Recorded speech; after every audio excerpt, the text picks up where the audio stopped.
Bienvenue sur Azimut, le podcast de l'orientation. Bonjour Audrey. Bonjour Perrine, c'est un plaisir pour moi d'être avec vous aujourd'hui. Vous êtes au Canada, je suis en France. Ça va s'entendre à votre accent. Et peut-être que je vais commencer par vous demander de vous présenter succinctement. Qui êtes-vous? Oui, donc en premier lieu, je suis conseillère d'orientation depuis plusieurs années ici, effectivement, au Canada.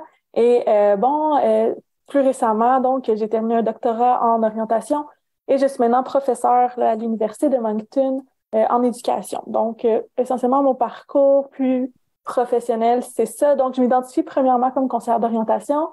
C'est ça ma base. Mais ensuite, là, j'ai poussé un petit peu plus mes études. Puis maintenant, je suis davantage chercheur dans le domaine de l'orientation. Et dans ce domaine de l'orientation, vous avez contribué sur le podcast Azimut avec un sujet particulier qui est l'anxiété des jeunes. Pourquoi donc? C'est un sujet qui me passionne depuis longtemps. Donc, en fait, c'est à l'origine, moi-même, quand j'étais au moment de faire mon choix de carrière, c'est quelque chose qui, pour moi, était extrêmement anxiogène. Puis là, on remonte déjà à une quinzaine d'années. Mais c'était extrêmement anxiogène pour moi de faire ce choix-là. Puis, bon, finalement, j'ai fait mon parcours, je me suis rendue à l'université, puis tout ça. Puis, en étudiant en orientation. Puis ensuite, quand j'ai commencé à travailler comme conseillère d'orientation, les jeunes que je rencontrais, je me rendais compte que cette problématique-là était encore aussi présente, sinon plus, que quand moi-même j'étais à faire ce choix de carrière-là. C'est ça qui m'a amené à vouloir travailler sur ce sujet-là. Donc, c'était dans un premier temps un intérêt clinique de voir, OK, quand je travaille avec les jeunes sur le terrain et dans les écoles, je me rends compte que c'est un enjeu important, très anxiogène de faire le choix de carrière, puis pour des raisons extrêmement différentes, extrêmement variées, qui vont amener vraiment une complexité à ce phénomène-là, puis essentiellement, c'était ça, c'était vraiment un intérêt clinique de voir à quel point pour les jeunes, c'était difficile. Puis un désir profond de les aider, en fait, à faire ce choix-là de la manière la plus optimale possible et la plus saine possible. Donc, vous avez étudié quelles étaient les causes de cette anxiété et puis d'un autre côté, comment est-ce qu'on pouvait accompagner, réduire peut-être ce niveau d'anxiété? C'est détaillé dans les épisodes qui ont été diffusés, mais rappelez-nous peut-être succinctement quelles sont les causes de l'anxiété. Tout à fait. Donc, dans un premier temps, oui, je m'intéressais à mieux comprendre les causes de ce phénomène-là. Puis, il y a beaucoup de causes qui me sont perçues comme plutôt sociales, c'est-à-dire que la société dans laquelle on vit, qui est une société axée beaucoup sur la performance, va contribuer à cette anxiété-là, mais également, les parents peuvent contribuer à cette anxiété-là malgré toute leur bonne volonté. Peuvent avoir un impact sur l'anxiété de leurs jeunes. Les amis également peuvent avoir un impact quand tous les amis ont déjà réalisé un choix, puis nous pas encore. Donc, ça peut susciter de l'anxiété définitivement chez nos jeunes.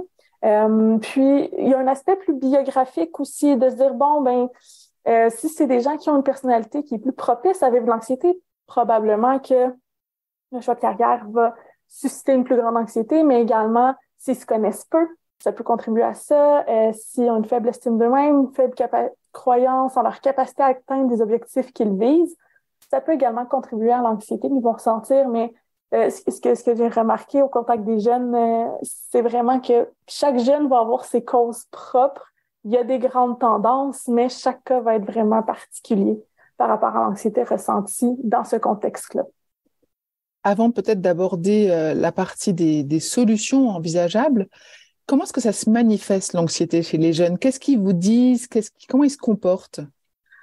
En fait, un des aspects les plus intéressants et complexes de l'anxiété, c'est que les jeunes vont beaucoup avoir tendance à éviter les comportements qui pourraient être source d'anxiété plus importante. Donc, en situation de choix de carrière, ils vont avoir des fois tendance à éviter d'aller voir la personne conseillère d'orientation de leur établissement parce que dès qu'ils se mettent à penser à se mettre en marche par rapport à leur choix de carrière, faire des recherches ou quoi que ce soit, ça va venir réveiller l'anxiété et ils vont avoir donc tendance à éviter fortement les comportements qui pourraient les aider éventuellement à faire un choix. Donc ça, c'est une des caractéristiques très, très, très importantes, mais également certains jeunes vont avoir tendance à vouloir se débarrasser de l'anxiété le plus vite possible et vont donc faire un choix sans trop y réfléchir, ce qui va les amener à faire un choix qui va être souvent non optimal, puis qui vont souhaiter peut-être changer dans les années après en se rendant compte que finalement, ce choix-là ne leur convient pas. Donc, c'est aussi un signal qui peut être assez parlant. Là, s'ils font un choix, mais qu'il n'y a pas eu de processus réflexif avant, ça peut être un signal qu'il y a de l'anxiété qui est vécue par rapport à ce choix-là. Puis, une autre façon d'observer, bien, souvent les jeunes anxieux vont être affectés dans différentes sphères de leur vie. Donc, ça peut être aussi observable sur leur humeur plus généralement, une diminution des résultats scolaires, une augmentation de consommation de substances, que ce soit alcool, drogue. Donc, il y a différents profils. Et un peu comme les causes, ça va dépendre vraiment de chaque jeune, de quoi ça va avoir l'air son anxiété. Il y a des jeunes pour qui ça va passer tout à fait inaperçu, qui vont bien fonctionner, ils vont avoir des bonnes notes, ils vont s'investir dans le processus, mais ultimement, il y a quand même une émotion, une anxiété qui va être présente. Ils vont juste pas le laisser paraître. Donc, il n'y a pas un profil type. C'est vraiment très, très, très différent, mais il demeure important qu'on essaye de dessiner des petits signes qui peuvent donner un indice pour essayer le plus possible d'intervenir auprès de ces jeunes-là. Et au niveau du coup des solutions ou des possibilités de réduire cette anxiété, qu'est-ce qu'on peut proposer aux accompagnants qui peuvent être, en tout cas pour nos auditeurs, des parents?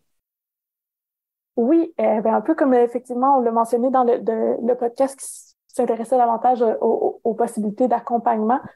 Mon premier conseil aux parents, ce serait d'être au clair avec sa propre position par rapport au choix d'orientation.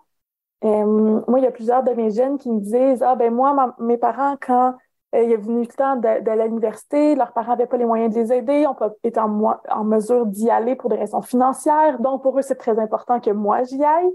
Et peut-être que des programmes universitaires, c'est pas ceux qui leur conviennent aux jeunes. Donc, il y a un questionnement comme parent, se demander, OK, moi, c'est quoi ma posture par rapport à cette carrière? C'est quoi l'expérience que j'ai vécue et de quelle façon cette expérience-là peut influencer la façon dont j'accompagne mon enfant? Donc, dans un premier temps, je dirais que c'est être au clair avec ça comme parent. Puis ensuite, être énormément dans une posture d'écoute. Donc, être accueillant à l'écoute de ce que le jeune vous dit, de ce que votre enfant vous dit, et d'essayer d'être dans une attitude de non-jugement et d'ouverture envers ce qui est dit.